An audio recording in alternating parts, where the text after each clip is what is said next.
Hello, everybody. Quick touchlight. You see these people, they can deny this allegation up and down. It's a lie. I don't trust them. Do you know what? Do you know why Elon Musk want them to bring the file out? Because it will affect Donald Trump. Donald Trump name is there. Jeffrey Epstein is there. Is the main leader. The girlfriend name is there. Maswell. Maswell is in jail now. He's 720 years in jail.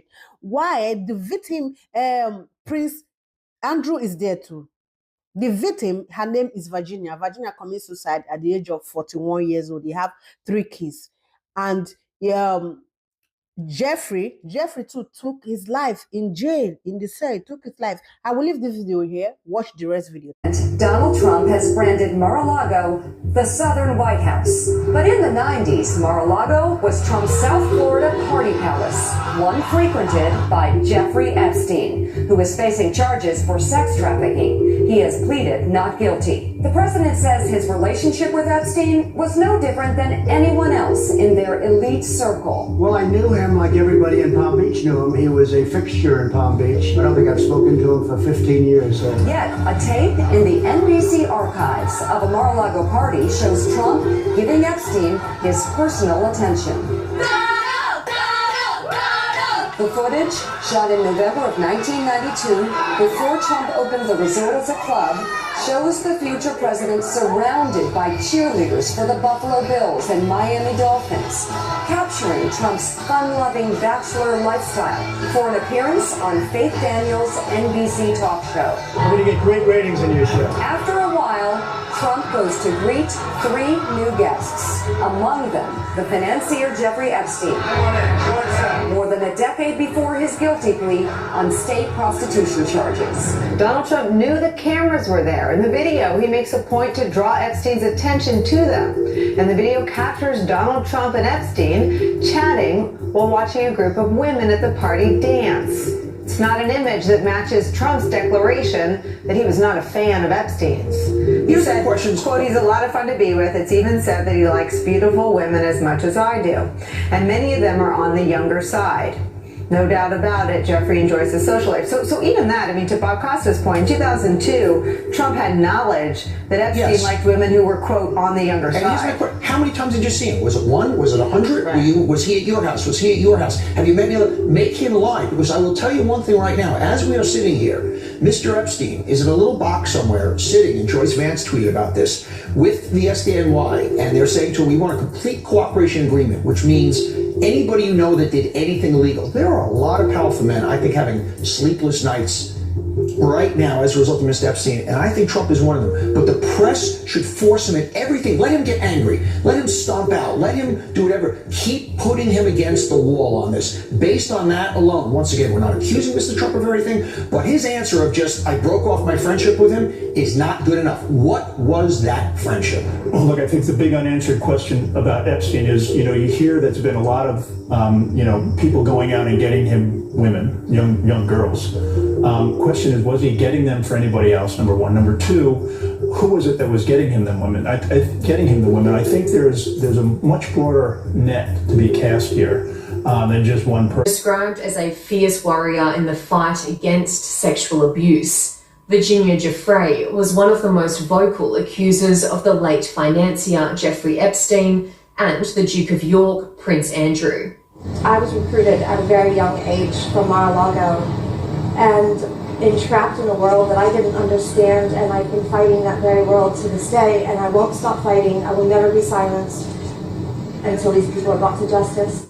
Her family confirming the 41-year-old died by suicide on Friday night at her property 80 kilometres north of Perth in the Shire of Gingin.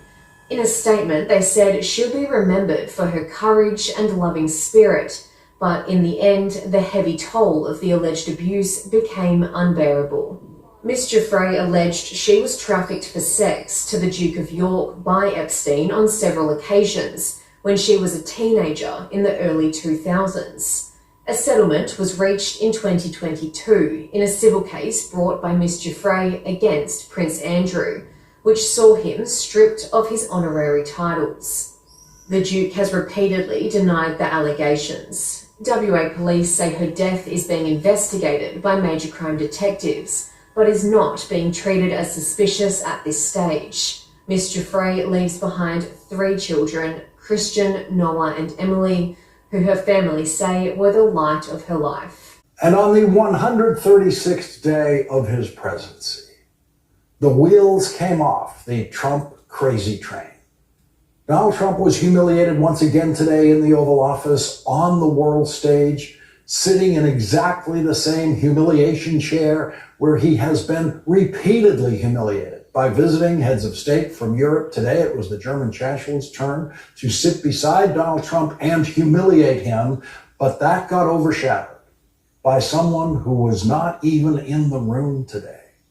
Donald Trump became the first president in history to get humiliated by 2 people at the same time, with one of them not even being in the room.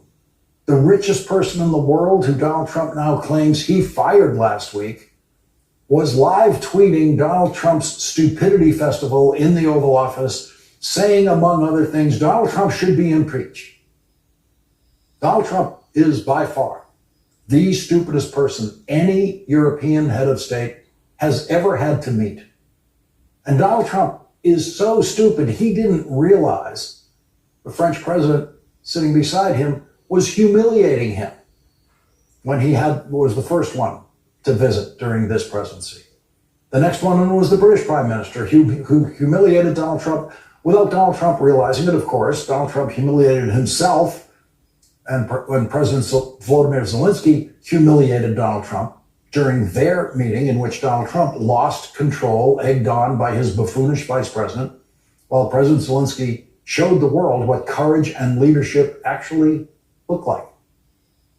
Germany's Chancellor, Friedrich Merz, had to do what every other head of state, including South Africa's president, had to do in the Oval Office, which is, of course, to correct the unlimited stupidity of Donald Trump. You will see that correction of Trump's stupidity in a moment, and then, of course, we will turn to what has become the Musk versus Trump war. This is not a feud.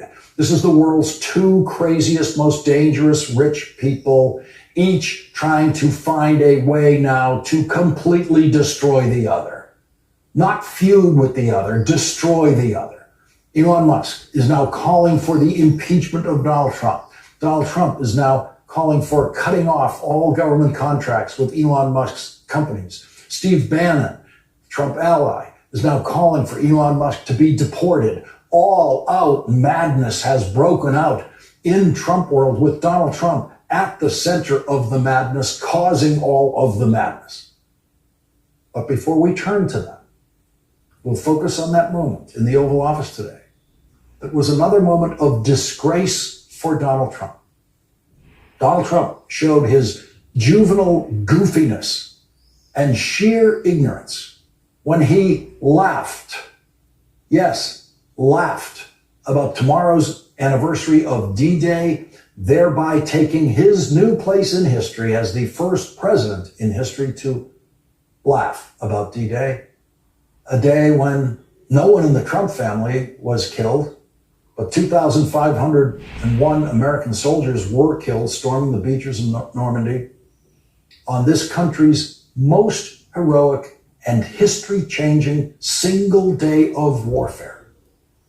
U.S. Army General Dwight Eisenhower, who was in command that day, later becoming President Eisenhower, made the brilliant and difficult decision to choose June 6th, 1944, for the D-Day invasion of France at the English Channel, which was France being then controlled by Nazi Germany. The success of the D-Day invasion was the beginning of the end of World War II and the beginning of the end of the reign of terror and genocide in Germany by Adolf Hitler, who many German generals had already been plotting to assassinate before D-Day and after D-Day. German Chancellor brought up the D-Day anniversary as an example of the kind of allied effort that is needed now to save Ukraine. We all are looking for measures and for instruments to bring this terrible war to an end. And may I remind you that we are having June 6th tomorrow. This is D-Day anniversary, when the Americans once ended a war in Europe. And I think this is in your hand in specific, in ours. That was not a pleasant day for you? No, that was not a pleasant. This was not a great in the day. long run, Mr. President, this was the liberation of my country from Nazi dictatorship. That's true. So, That's true. and we know what we owe you. But